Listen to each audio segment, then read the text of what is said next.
My name is Eileen Lagasse. I'm originally from Connecticut. I recently moved to Olympia.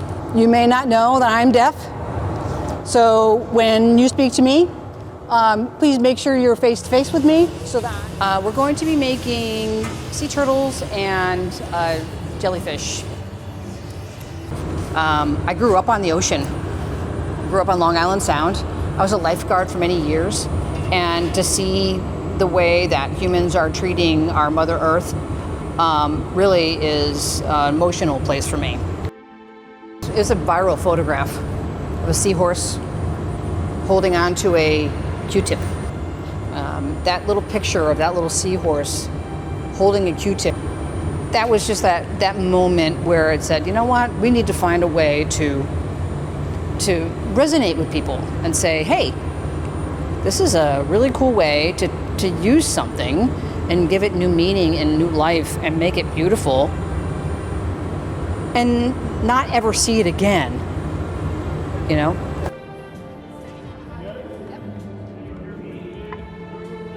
I am a metal artist. I do welding, I do blacksmithing, and I use primarily repurposed materials.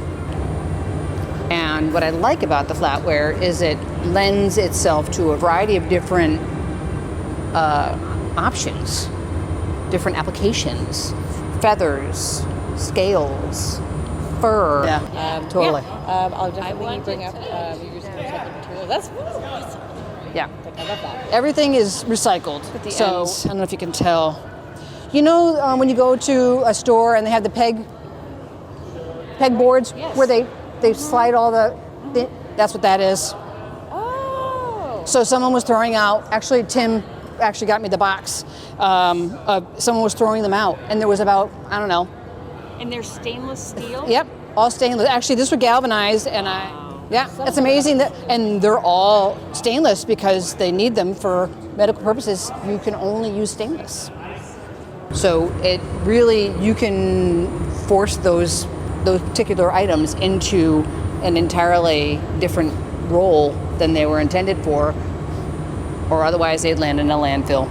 My goal is to make it be so realistic that you're like, oh, look, it's a cat or a dog or a fish. And then you're on top of it and you're like, oh my God, it's spoons, it's forks, it's knives, it's spatulas.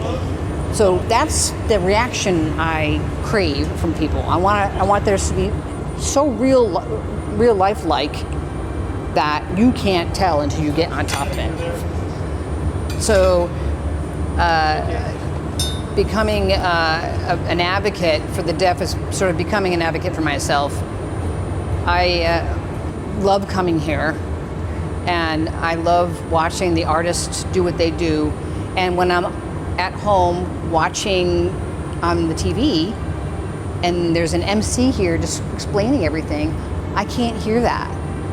So I worked with the museum to develop a closed captioning system on their big screen, also on their YouTube channel, so that I'm very selfish. It's all about me in this case, but so I can hear it. And then I thought, well, you know, there are more people out there that are either deaf or hard of hearing, or even people who are hearing that can benefit from this.